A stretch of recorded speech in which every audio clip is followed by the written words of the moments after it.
kesehatan berjalan dengan baik, tidak kalah pentingnya mudah-mudahan ilmu yang diperoleh itu ya diimplementasikanlah dalam kegiatan proses pembelajaran sehingga betul-betul bermanfaat kepada anak didik kita, tidak hanya semata mencari label saya adalah guru penggerak, tidak, tapi lebih dari itu harus bermanfaat ilmu yang dimiliki.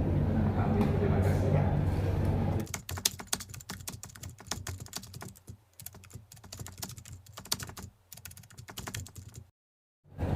Terima kasih. Dari setiap pimpinan itu memiliki kebijakan dalam mengambil sebuah keputusan, dan kebijakan itu tentu harus bersumber dari nalar akal yang sehat, muncul dari hati, lari ke akal, barulah muncul sebuah keputusan. Keputusan yang harus kita ambil itu bermanfaat kepada semua pihak, tidak hanya bermanfaat kepada salah satu pihak, ya. Jadi yang namanya kebijakan yang tertuang dalam keputusan itu bermanfaat kepada semua pihak. Begitu.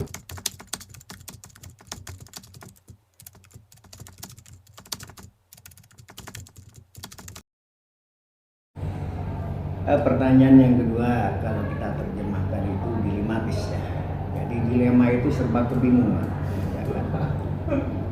Begini benar, begitu juga benar, dan begitu itu namanya dilema. Ya. Jadi tiap sekolah itu memiliki aturan-aturan yang berbeda dan tentu tidak sama dengan sekolah. Kalau kita menyikapi terhadap permasalahan siswa yang berkaitan dengan keaktifan dalam mengikuti pembelajaran, mari kita pelajari dulu sebab dan musababnya. Kata orang fisika, kebetulan Pak Fir ini orang fisika, ada sebab, ada akibat, ada aksi, ada reaksi, kan begitu. Nah, sekarang kita kaji permasalahan anak ini tidak masuk sekolah atau jarang masuk sekolah, itu faktor penyebab apa? Ini terkadang kompleks permasalahannya. Mungkin karena dia sering sakit, mungkin terkadang dia membantu orang tuanya bekerja di malam hari, begitu mau berangkat sekolah sudah ada langganan capek. Masih banyak faktor-faktor penyebab. Tentu di sini harus kita kaji. Namun kita harus mengambil sebuah keputusan yang terbaik, ya.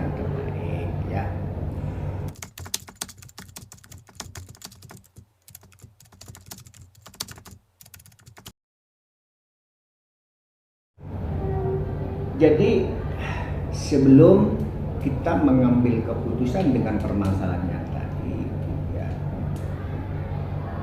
yang langkah kita yang pertama kita menelusuri dulu apa sebab-sebabnya. Ya. Yang kedua, diberikan kesempatan untuk tetap bersekolah. Ya. Tapi dengan catatan anak ini tetap dalam tahap pemantauan guru atau BK atau siapa saja. Jadi tetap anak ini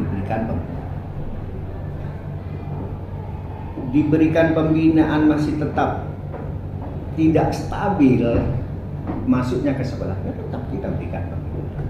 Kita lakukan visit ke rumah, kita datang ke rumah, kita koordinasikan dengan orang tua kita panggil. Apa sih sebenarnya permasalahan yang terjadi pada anak ini, kok selalu dia masuk sekolah? Tentu kalau selamanya anak ini jarang masuk sekolah, persyaratan secara akademik tentu tidak akan bisa naik kelas. Mau dilakukan pendampingan, anak jarang masuk. Kapan kita ada waktu untuk melakukan pendampingan? Maka setelah dipanggil lakukan pembinaan, barulah kita mengambil sebuah keputusan. Mungkin anak ini dikembalikan kepada orang tua, atau mungkin barangkali anak ini lebih kerasan di sekolah di tempat yang lain, mungkin seperti itu. Ini hanya sebatas contoh sekilas saja. Begitu.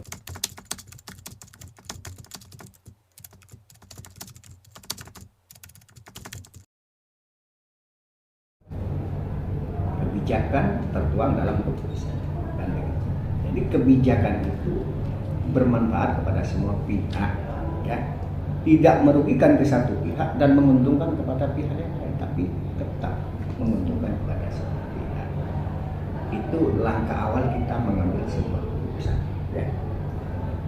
Yang efisien, ya, menurut Bu Wahida yang efisien. Ya, kita dalam mengambil sebuah keputusan jangan terlalu gegabah, kan? Tentu kepala sekolah di sini dibantu oleh para wakasnya, ya kan? Dibantu oleh para wanita, dibantu oleh staf-staf wakasnya. Kan disitulah peran dari beberapa wakas, staf dan wanita untuk melakukan sebuah musyawarah. Ya. Hasil musyawarah yang terbaik itulah kita tuangkan dalam sebuah keputusan, sehingga keputusan itu tidak seolah-olah muncul dari nalar akal pimpinan. Jadi masukan-masukan itu dari teman-teman dari pihak yang itu sangat diperlukan. Begitu Bu Ida.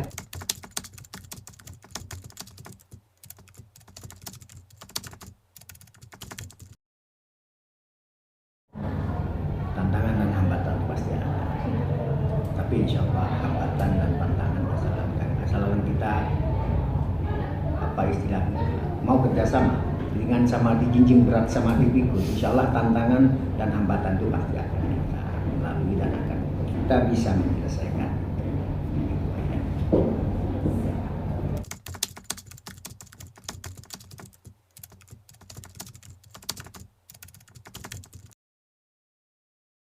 Oh ya, jadi kita melihat konteks permasalahan.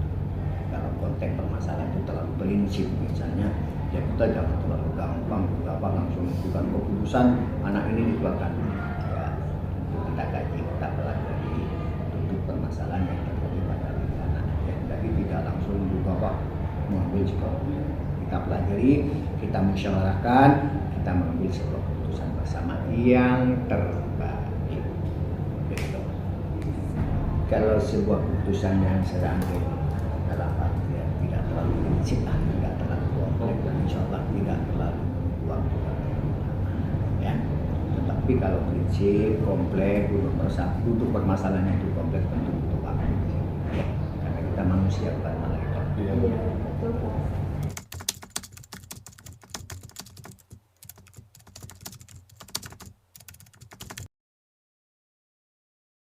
Faktor-faktor atau pihak-pihak yang lain dalam mengambil sebuah keputusan diambil dengan dahulu. Iya. Yang saya ketahui dan saya alami itu adalah masukan-masukan, sumbangan-sumbangan pemikiran dari apakah itu wakil kepala sekolah atau tenaga administrasi atau staf AKC, wali kelas dan lain sebagainya. Disitulah peran masukan, sumbangan pemikiran dari teman-teman itu akan mempermudah kepala sekolah itu dalam mengambil sebuah keputusan. Sumbernya pemikiran dari teman-teman, sumbangan pemikiran dari teman-teman. Ya.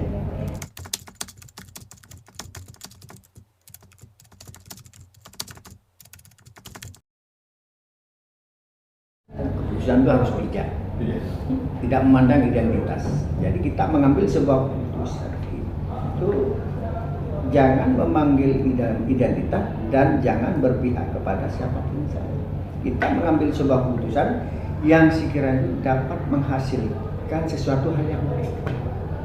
Begitu keputusan itu sudah saya berikan, menghasilkan sebuah hasil yang baik. Jadi memandang identitas dalam mengambil sebuah keputusan itu menurut saya dipandang kurang saya. Dalam dinamika kehidupan pasti yang namanya permasalahan bisa muncul pada kita, ya kan? Bapak Ibu bukannya sebagai profesi seorang guru, kita hadapi adalah manusia, adalah siswa, bukan benda mati.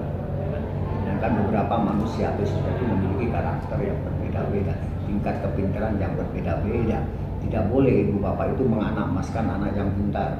Tidak boleh ibu bapak itu menganak-emaskan karena dia cantik atau karena tidak. Semuanya dilakukan ya. Intinya jangan terlalu gegabah.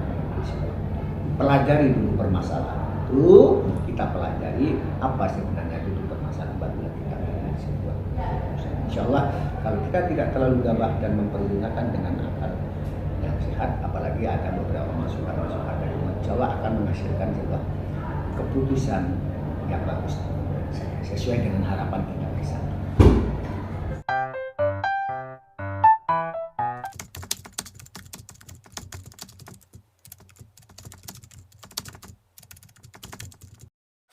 Ya, terima kasih guru-guru hebat Semada. Dimanapun memang institusi itu mesti ada yang namanya masalah ya. Jadi yang berkaitan dengan dilema, etika atau hubungan moral, secara umum identitas kita itu masih standar-standar ya. Masih wajar-wajar saja, dan secara umum juga kami bisa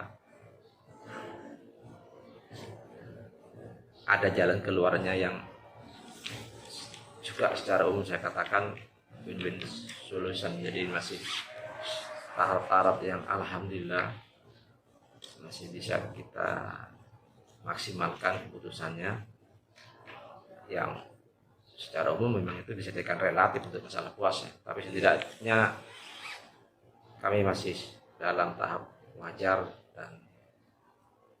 dan masih dalam konteks standar lah.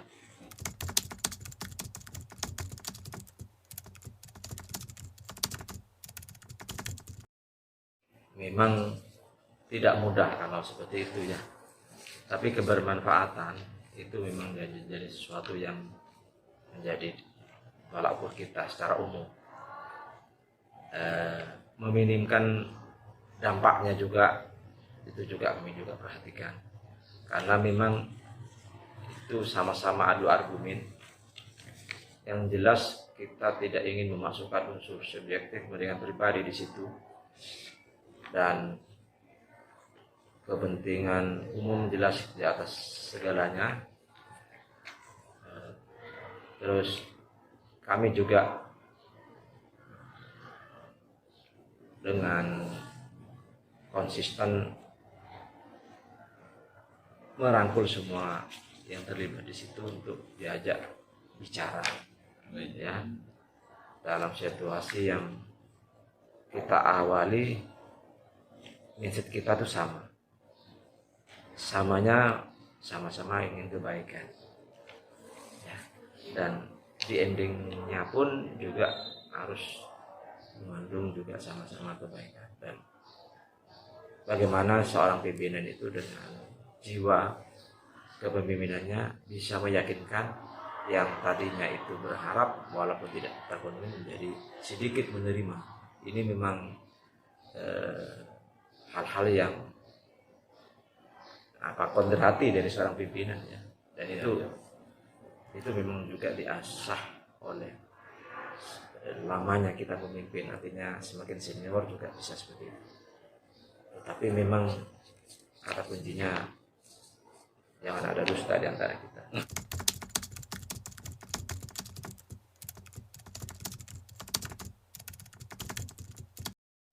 Itu memang pasti kami kalau ada masalah yang seperti itu memang mempelajari secara detail. Data-data yang masuk itu jangan absurd, lebih baik banyak data yang kita terima,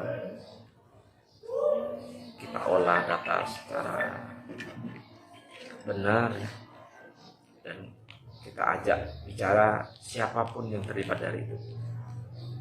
Kita bicarakan, kita yakinkan bahwa ini adalah hal-hal yang harus kita selesaikan bersama. Usahakan jangan egonya masuk dulu. Ya, itu kira-kira langkah-langkah yang ini memang kita awalkan seperti itu. Tapi setelah itu memang kita panggil yang bersangkutan atau kita libatkan juga orang-orang yang keterkaitannya ada. Walaupun di finishingnya kita memang tim kecil atau dari saya sendiri harus mengambil keputusan. Tetapi yang jelas, yang pasti kita tidak ingin kalah sama begadang, juga memfungsikan stakeholder yang ada di bawah kita, yang juga secara langsung siapapun yang itu. Dan kita tidak ingin memperbesar masalah atau menganggap masalah yang besar menjadi kecil. Proporsinya saja, karena itu juga mengandung risiko apapun. Pertama dianggap budak kalau orang besar menjadi kecil ya kan. Masalah besar yang kecil itu kan orang budak. Kalau orang masalah kecil besar kan itu orang-orang juga bukan seorang pemimpin kalau seperti itu. Tetapi kalau yang besar itu memang akan diselesaikan dengan tugas kita. Proporsional saja kita kira seperti itu. Jadi kita juga harus siap sekeras apapun masalah kita yang hadapi. Memang harus proporsional. Kita harus tentu di balik itu kalau sudah kita tekanan batin keras, selain kita ikhtiar secara manusiawi, secara ilahiyah kita harus lakukan itu. Itu sering saya lakukan. Karena kita memang terlalu berat ya kalau untuk memikirkan semua masalah itu hanya dengan otak kita. Kira-kira begitu.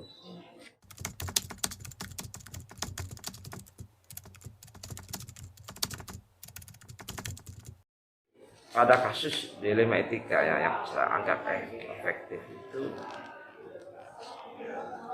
mempermesra komunikasi, mempermesra.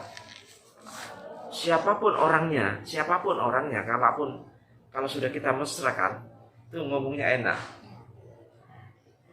Biasanya di dua belah pihak itu kan sama-sama mengajukan argumen yang sangat tinggi. Kita sambil di sini semua adalah sarjana, ya. Nah, memang di situ dituntut seorang pemimpin yang berjiwa, seorang pemimpin ya. Bukan berarti kita diombang-ambingkan, enggak juga. Tetapi memang jadi penengah dan keputusan yang terbaik itu harus diambil itu memang harus dilaksanakan. Tetapi jelas bagi yang kasarannya tidak terakomodir, itu bagaimana caranya? Ingat, bagaimana caranya mereka itu tidak merasa dikecewakan, tidak merasa dikalahkan, apalagi tidak merasa dipermalukan.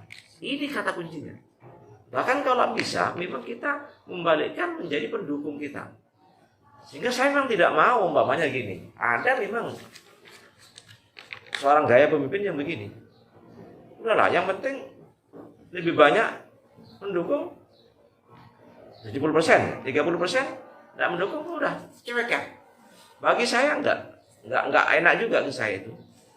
Yang jelas bagaimana caranya yang 30% itu entah dalam waktu yang bersamaan atau setelahnya kita yakinkan yang 30% itu memang harus di pihak kita, di pihak yang mengambil keputusan. Saya tidak suka itu menjadi suatu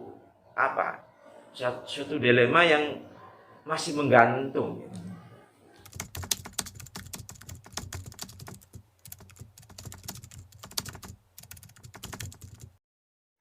Interaksi kita itu dengan siapapun itu mesti ada tantangan.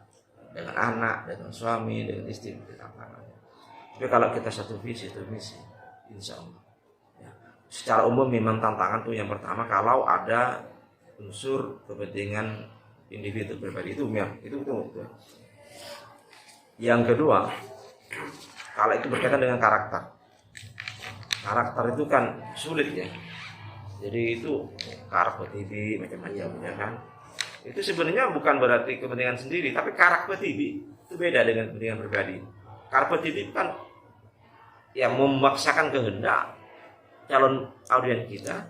Nah, itu memang ini perlu cara seorang pimpinan dengan gayanya bisa menundukkan begitu. Ada tantangan begitu ya. Terus yang ketiga kadang-kadang berkaitan dengan ya ini kecil tapi itu tantangan yang berkaitan dengan mengambil keuntungan di atas pendirian orang lain. Artinya mereka seolah-olah mereka itu baik, padahal mereka punya visi-misi tertentu. Ya. Tapi kita yakinkan, kadang-kadang mereka berkelit di situ. Seorang pimpinan itu memang jangan terlalu banyak curiga. Walaupun kita sudah merasa dikerjai juga sudah, tapi kita jangan bodoh amat. Ya. Tantangan-tantangan seperti itu tidak mudah. Tapi juga yang menjadi masalah juga kalau ada masalah bersihkan dengan prosedural, tatakan prosedural ya. Kadang-kadang kita kalau ada masalah harus ke sini. Ada tatakan prosedural juga. Yang kita juga harus juga cerdas memaafkan. Secara umum kira-kira begitu, Bang.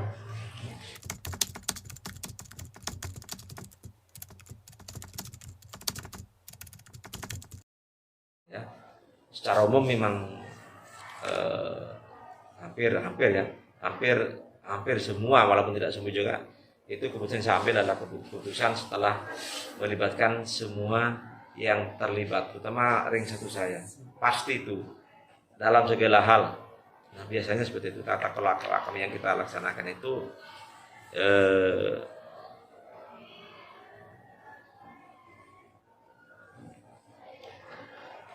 sudah sedikit baku.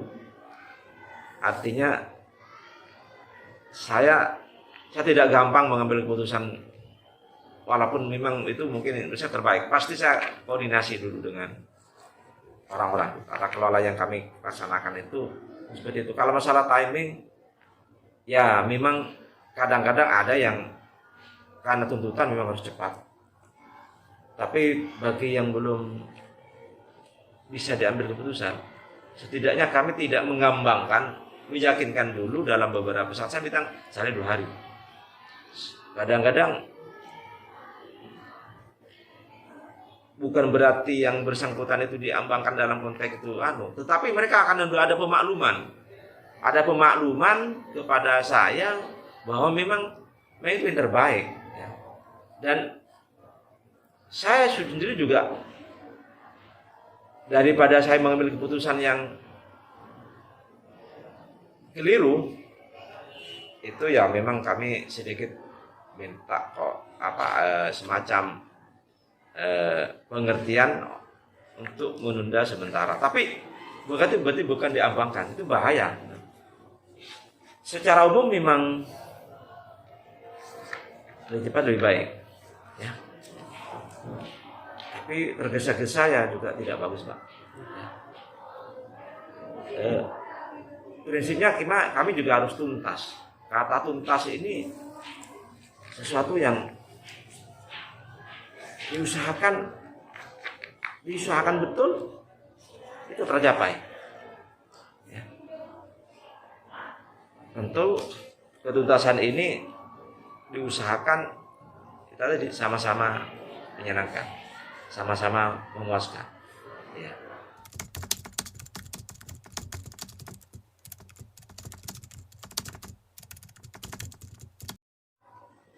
Tanpa orang-orang itu kita jadi berat juga, pasti itu melakukan seperti itu pasti. Orang-orang pertama yang harus saya fungsikan ya memang ring satu saya, karena mereka memang difungsikan seperti itu ya. Terus yang kedua, kalau berkaitan dengan keuangan ya tentu badan negara. Tentu koordinasi ini harus diserahkan. Kalau ke bendahara ini, yang sampai mereka itu merasa dikerjai, merasa disuruh. Juga sama dengan orang-orang kita termasuk komite ya, mitra kita. Tapi mereka membuka diri duluan kadang-kadang. Kalau sudah silakan, apa ini? Jadi ini. Tetapi memang keputusan akhir harus ada di kita. Ya. Itu senjata-senjata kami, dan jangan lupa bahwa opini publik, ya, terutama guru dan TU di lembaga itu harus betul-betul diyakinkan bahwa kita mengambil keputusan yang memang benar. Opini publik ini jangan dianggap enteng. Ya.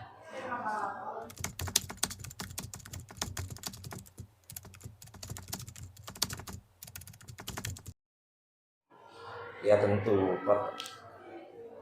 pola pikir bijaknya seseorang itu sangat dipengaruhi juga umur dan perjalanan hidupnya. Semakin tua seperti saya itu kan, mungkin berbeda waktu dengan 10 tahun yang lalu. Dan diinteraksi Bapak dengan kanan kiri, dengan orang-orang bijak, dengan orang-orang baik, itu juga menjadi semacam pengasah keberadian Bapak-Bapak semua. Tinggal mau enggak memfungsikan hati nuraninya, itu aja.